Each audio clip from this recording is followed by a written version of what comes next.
नमस्कार फ्रेंड और फैमिली, जय माता दी। मैं विजय लक्ष्मी, हमारे घर और गृहस्थी चैनल में आप सभी का स्वागत है। जैसे कि हमारा चैनल घर और गृहस्थी है और घर गृहस्थी में घर की चीज़ों में तो बहुत सारी जानकारियों की ज़रूरत पड़ती रहती है और होती रहती है। इसी का नाम है घर और गृहस्थी। तो मैं अपने चैनल पर जो मुझे थोड़ी बहुत जानकारियाँ रहती है अपने चैनल पर देती हूँ। आज दोपहर में मैं लेटी थी, लेटे लेटे सोच रही थी कि रक्षाबंधन किस दिन मनाया जाए। 30, 31, 30, 31। हमारे सभी फैमिली मेम्बर भी कंफ्यूज होंगे, सभी बहनें कंफ्यूज होंगी कि रक्षाबंधन आखिर मनाया किस दिन जाए। तो आइए चलिए जानकारी, उस विषय में कुछ जानकारी आप सभी को देती हूँ। रक्षाबंधन हम क्यों मनाते हैं और इसके पीछे की क्या इतिहास है, और इस वर्ष 2023 में जो रक्षाबंधन आने वाला है तो वो कब आ रहा है। मतलब 30, 31 दोनों तारीख को है, तो हम बहनें बांधे कब, 30 को बांधे या 31 को बांधे। और भद्रा भी लग रहा है, तो भद्रा कब लग रहा है, कितना बजकर कितना मिनट में लग रहा है, कितना बजकर कितना मिनट पर उतर रहा है, सही मुहूर्त क्या है, आइए चलिए जानते हैं। तिथि प्रारंभ हो रही है 2023 की, यानी इस वर्ष की 2023 वाली प्रारंभ भी हो रही है सुबह 10:58 से पूर्णिमा, और समाप्ति हो रही है 31 अगस्त 2023 में सुबह 7:05 में। उदया तिथि के अनुसार सावन की पूर्णिमा 31 अगस्त को है, पर रक्षाबंधन 30 अगस्त 2023 को मनाया जाएगा, यानी 30 तारीख को मनाया जाएगा। और इसका सर्वोत्तम मुहूर्त है 30 अगस्त को रात्रि 9:02 से शुरू होकर 31 अगस्त सुबह 6:21 तक ही है। सुबह 6:21 के अंदर अंदर ही राखी बांधना है। बड़ा कन्फ्यूजन है। फिर भद्रा काल लग जाए में तो राखी बांधना नहीं चाहिए कभी भी। राखी हम सभी बहनें बांधते हैं भाई की मंगल कामना के लिए, भाई को दीर्घायु रहने के लिए, भाई को पग पग पर भाई की हमारी रक्षा होती रहे, इस वजह से मेरा भाई स्वस्थ रहे, सलामत रहे, हम सभी बहनों के भाई। इस वजह से साल में एक बार हम लोग रक्षा सूत्र बांधते हैं। तो अब जब भद्रा में, भद्रा जो है शनिदेव की बहन है, उन्हें अशुभ नक्षत्र फैलाने के लिए ही भेजा गया है। हालांकि प्रणाम करते हैं, वो भी देवी हैं, लेकिन जिनका जो काम, सभी देवी देवताओं का तो काम बांटा गया है, तो जिनका जो काम है वो काम करते हैं। तो अब हम सभी बहनें राखी बांधे कब, रात में 9 बजे के बाद। तो भाई लोग उस समय खाना वाना खा करके सब सोने की प्लानिंग करते हैं, दिन भर के थके हारे रहते हैं ड्यूटी से आकर के। फिर सुबह 6 बजे के अंदर, मतलब 6:21 के अंदर ही राखी बांधना है। तो हम सभी बहनों को भी तो घर में काम होता है, तो आखिर राखी बांधे कैसे, बड़ा कन्फ्यूजन है। लेकिन यही नक्षत्र पड़ा है, क्योंकि भद्रा भद्रा भद्रा, सिर्फ भद्र में तो राखी बांधेंगे ही नहीं। कहा जाता है पौराणिक कथाओं के अनुसार, रावण की बहन शूर्पणखा जो थी, वो भद्रा काल में ही, मानी भद्रा नक्षत्र में ही अपने भाई को राखी बांधी थी। तो जिसके कारण देखिए रावण का पूरा सर्वनाश हो गया। रावण इतने ज्ञानी, परम ज्ञानी होते हुए भी रावण का सर्वनाश हो गया, क्योंकि एक गलती, एक चूक जो होती है ना, वो बहुत भारी पड़ जाती है। और कहा जाता है ना, बहन और भाई, ये रक्षाबंधन का त्यौहार मात्र धागे का त्यौहार नहीं है, ये भाई और बहन का अटूट प्रेम है। और भगवान भी सुनते हैं सबसे ज़्यादा बहन की। जो माता पिता भी हैं, जन्मदाता हैं, सभी लोग हैं, लेकिन भाई और बहन का जो ये प्रेम है, और भाई बहन का जो रिश्ता है, राखी का जो पवित्र धागा है, जो बहनें जो बांधती हैं अपने भाइयों की कलाइया पर, वो उनकी जो रक्षा करती है ना, वो बहुत ही मान्यता रखती है। जानते हैं रक्षाबंधन की शुरुआत कैसे हुई। हालांकि प्राचीन कथाओं में इसकी बहुत सी कहानियां हैं, बहुत सी बातें हैं कि राखी ऐसे शुरू हुई, वैसे शुरू हुई, लेकिन इसकी शुरुआत कहाँ से हुई और किसने, कब, कैसे, कौन सबसे पहले इस पर्व को मनाया था, कौन मनाया था, जानते हैं इसकी शुरुआत कहाँ हुई। तो थोड़ी चश्मा लगा लेती कि सभ्यता से रक्षाबंधन का इतिहास जुड़ा है, करीब 6000 साल पुराना इतिहास है। रानी कर्णावती या सम्राट हुमायूं ने की थी। मध्यकालीन युग में राजपूतों में और मुस्लिमों में युद्ध चल रही थी, जंग चल रही थी। तो उसी दौरान चित्तौड़ के राजा की विधवा रानी कर्णावती अपनी रक्षा हेतु सुल्तान बहादुर शाह से खतरा देखते हुए राजा हुमायूं को राखी भेजी थी। समझ में आया? रानी कर्णावती ने, क्योंकि वो राजा की विधवा रानी थी और अकेली थी राजमहल में, तो मुस्लिमों ने जंग छेड़ दिया था। तो महाराजा हुमायूं को पत्र और राखी अपनी रक्षा हेतु उन्होंने भेजा। राजा हुमायूं अपना दल बल लेकर के चले, क्योंकि भाई ये एक राखी ही नहीं है, धागा ही नहीं है, ये बहन का रक्षा का ये है संदेश है।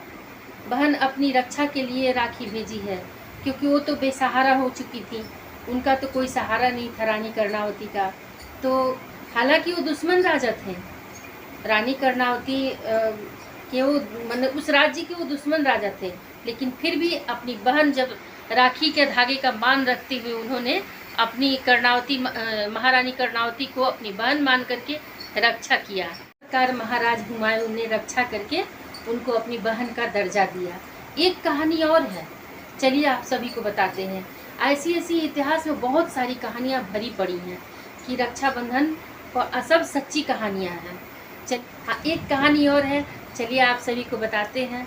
और इस तरह से हमारे ये में पौराणिक कथाओं में बहुत सारी कहानियाँ हैं, बहुत सारी राजाओं की कहानियाँ हैं, देवताओं की कहानियाँ हैं, बहुत सारी कहानियाँ। चलिए अब एक देवता की कहानी आप सभी को बताती हूँ, भगवान विष्णु और राजा बलि की, उन दोनों की कहानी बताती हूँ।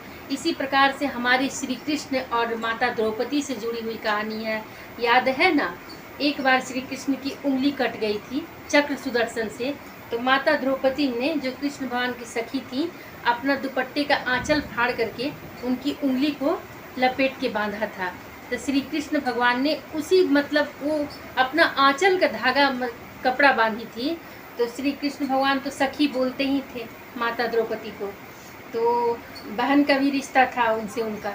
तो वही जो जब पांडवों ने जुए में माता द्रौपदी को हार गए थे, तो जब उनका चीरहरण होने लगा, जब उनका लाज कोई नहीं बचाया, स्वयं उनके पति भी हार चुके थे उन्हें, वहाँ उस सभा में बैठे हुए भीष्म पितामह, जितने भी बड़े, कहा जाता है ना कि कितने भी ज्ञानी हो, कुछ भी हो, कितने परम ज्ञानी क्यों ना हो, अगर सही समय पर सही बात अगर कहीं ना जाए तो वो भी महापाप होता है।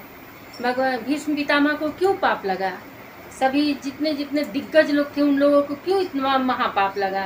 क्योंकि उन लोगों ने सही समय में सही निर्णय नहीं लिया था। सही समय में सही निर्णय भी लेना बहुत उचित होता है, बहुत मान्य है। और सही निर्णय लेने की वजह से पुत्र वधू थी ना द्रौपदी, और उनकी लाज लुटते हुए सभा में वो सभी देखते रहे। तभी द्रौपदी ने श्री कृष्ण को पुकारा, हे कृष्ण, हे कृष्ण, हे कृष्ण। तो कृष्ण भगवान अपनी सखी का लाज बचाने के लिए जो दुष्ट जो थे कौरवों ने, उनकी साड़ी को जो खींच रहे थे, उनकी लाज लूटने के लिए, तो श्री कृष्ण ने दुपट्टा इस तरह करके बढ़ाते गए। इस प्रकार से माता द्रौपदी उस युग में लाज बची। तो इसी प्रकार से बहुत सी कहानियाँ हैं, बहुत सी कथाएं हैं। मैं अगर सारी को बताऊंगी तो वीडियो बहुत लंबी हो जाएगी। अब चलिए राजा बलि की कहानी बताती हूँ। भगवान खुश होकर के राजा बलि के दान से राजा बलि को वरदान मांगने को कहा। अब लीजिए, राजा बलि तो हद ही कर दिए। राजा बलि विष्णु भगवान को ही मांग लिए, बोले कि प्रभु मेरी यह इच्छा है, अगर आप मुझसे प्रसन्न हैं तो आप मेरे साथ पाताल लोक चले। विष्णु भगवान वचनबद्ध हो गए, क्योंकि वो तो वचन दे चुके थे कि मांगो जो मांगना चाहते हो। तब विष्णु भगवान को पाताल लोक जाना पड़ गया। अब राजा बलि के साथ में भगवान विष्णु पाताल लोक को चले गए। तो यहाँ माता लक्ष्मी परेशान हो गई। लक्ष्मी दुखी होकर के पाताल लोक चली गई, बहुत दुखी हो गई। भगवान विष्णु के बिना तो माता लक्ष्मी रहती नहीं है। जब माता पाताल लोक चली गई, पाताल लोक में जा कर के राजा बलि के दरबार में रोने लगी तो राजा बलि बोले कि क्यों रोती हो? राजा बलि बोले कौन हो तुम और क्यों रो रही हो? तो माता लक्ष्मी दुखी होकर के बोली कि मेरा कोई भाई नहीं है। तो राजा बलि ने भाई बनकर उनकी इच्छा को पूरा किया। बोला आप दुखी मत हो, मैं हूँ तुम्हारा भाई। और इत्तेफाक से सावन का महीना था, पूर्णिमा का ही दिन था, तो लक्ष्मी माता ने उन्हें राखी बांधी। तो राखी बांधी तो जब बहनें राखी बांधती हैं तो भाई कुछ ना कुछ उन्हें भेंट देते हैं, उपहार देते हैं। तो राजा बलि ने कहा कि मांगो तुम्हें क्या चाहिए? तो बोली मैं जो मांगूंगी आप मुझे दोगे भाई भैया? तो बोले हाँ मैं तुम्हें दूंगा, जिस प्रकार से भाई लोग देते हैं बहनों को भेंट। तो बोली कि ठीक है मैं मांगती हूँ, मैं अपने पति को मांगती हूँ। तो राजा बलि ने पूछा कौन है तुम्हारे पति? तो बोली कि जो आपके दरबार में है ना, यही मेरे पति हैं। माता लक्ष्मी ने अपने पति विष्णु भगवान को ही मांग लिया, क्योंकि विष्णु भगवान तो वचनबद्ध होकर के राजा बलि के दरबार में आ चुके थे और वही रहते थे दरबारी बन के राजा बलि के साथ में। तो माता लक्ष्मी ने भाई बनाकर अपने पति को वरदान रूप में मांग लिया। भाई जब राखी बांधने के बाद में गिफ्ट देते हैं, उपहार देते हैं, तो माता लक्ष्मी अपने पति को ही मांग ली। बलि को बहन को दिया हुआ वचन को निभाना पड़ा। और उस समय था सावन पूर्णिमा का। तो पूर्णिमा का था, तब से सावन पूर्णिमा के दिन राखी बांधकर रक्षाबंधन मनाने की परंपरा है। तो ये सब कहानी थी मेरे दोस्तों, ऐसी ऐसी बहुत सारी कहानियाँ हैं रक्षाबंधन की। और मुझे उम्मीद है कि आप सभी को मेरी जो कहानी है, मतलब कहानी मेरी कहानी नहीं, भगवान की कहानी जो है, मैंने अपने इन मुख से वक्तव्य किया है, आपके साथ में बताया है आप सभी को पसंद आई हो। तो इस बार जो है भद्रा लगा हुआ है और 30-31 दोनों दिन है। 30 तारीख को हम लोग राखी रात में 9 बजे के बाद बांध सकते हैं और 31 तारीख को 6:21, हाँ मैंने 6 बजते बजते बांध लेना है। तब देखिए क्या होता है, कैसे होता है। मतलब शुभ मुहूर्त यही है और इसमें जिन बहनों को जैसे करना है, जिस प्रकार से करना है, जैसी सुविधाएं हैं वैसे करें, क्योंकि अपने भाई की मंगल कामना के लिए हम सभी बहनें राखी बांधते हैं। तो इसके लिए तो कुछ भी, भले ही हम लोग घर के कोई काम करें ना करें, कोई मतलब साज श्रृंगार करें ना करें, पर सही मुहूर्त पर जा कर के अपने भाई को राखी बांधना है। क्योंकि ये रक्षा का जो ये धागा बांधेंगे ना कलाई पे भाई के रक्षा के लिए, हम सभी के भाई 365 दिन पूरे सालों भर रोड पे चलते हैं। भाई लोग है, कहते हैं ना बेटा और घोड़ा रोड के लिए होता है। तो भाई लोग हैं तो रोड के लिए ड्यूटी जाते हैं, ऑफिस जाते हैं, इधर उधर दर दुकान मार्केट सभी जगहों पर जाते हैं। किसी के भाई बिजनेसमैन है तो किसी के भाई एम्प्लॉय हैं, किसी के भाई कहीं हैं, किसी के भाई कहीं हैं। सभी लोग तो बाहर निकलते हैं घर से, इसलिए भाइयों की रक्षा सबसे पहले होनी चाहिए। तो उसके लिए हम लोगों की कोई साज श्रृंगार ताम झाम नहीं चाहिए, सबसे पहले अपने भाई को राखी बांधना है। चल करके सही मुहूर्त पर राखी बांध देना है। क्यों ना 9 बजे के बाद ही हम लोग को बांधना पड़े, क्यों ना सुबह 6 बजे के पहले ही बांधना पड़े, लेकिन अपने भाई को सही मुहूर्त पर राखी बांधें। सभी बहनें सही मुहूर्त पर राखी बांधें, क्योंकि फिर 1 साल के बाद रक्षाबंधन आता है और साल भर में भगवान न करे कभी कुछ अगर भाई को छोटी सी भी अगर चोट लगेगी ना, तो उस समय दिल में लगेगा कि अरे मैंने सही मुहूर्त पर अपने भाई को राखी नहीं बांधा।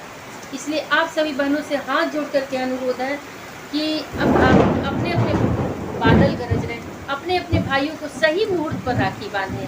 भगवान भी बोल रहे हैं कि हाँ विजय लक्ष्मी जी आप सच बोल रहे हो, भगवान भी गरज के बोल रहे हैं। ठीक है बहनें, तो फिर मिलते हैं एक अगली एपिसोड में, नहीं अच्छी सी रेसिपी में या अच्छी अच्छी बातों में फिर मिलते हैं। ओके, तब तक के लिए बाय बाय। अपने इस चैनल को, आप सभी का ये चैनल है, मेरे दोस्तों का, माताओं का, बहनों का, बेटियों का, बच्चों का, सब ये आपका अपना चैनल है, घरेलू चैनल है। आप सभी देखिए, एंजॉय कीजिए। ठीक है, फिर मिलेगी दीदी। और हाँ एक काम और कर लीजिए, यहीं पर बेल आइकन की बटन है और सब्सक्राइब बटन है, इसी जगह पर है, तब से सब्सक्राइब कर लीजिए। बेल आइकन की घंटी को टुंग से बजा दीजिए, ताकि कोई भी ब्लॉग डालूँ, वीडियो डालूँ, रेसिपी डालूँ या कोई भी जानकारी डालूँ तो फटाफट उड़ के सीधा चैनल में चला जाए। तब तक फिर संध्या का टाइम हो गया, जाना है दिया बत्ती करने के लिए। तब तक के लिए bye bye family. Bye bye friend, फिर मिलती है दीदी एक अगली ब्लॉग रेसिपी या शॉर्ट्स कोई भी चीज़ में। इंजॉय।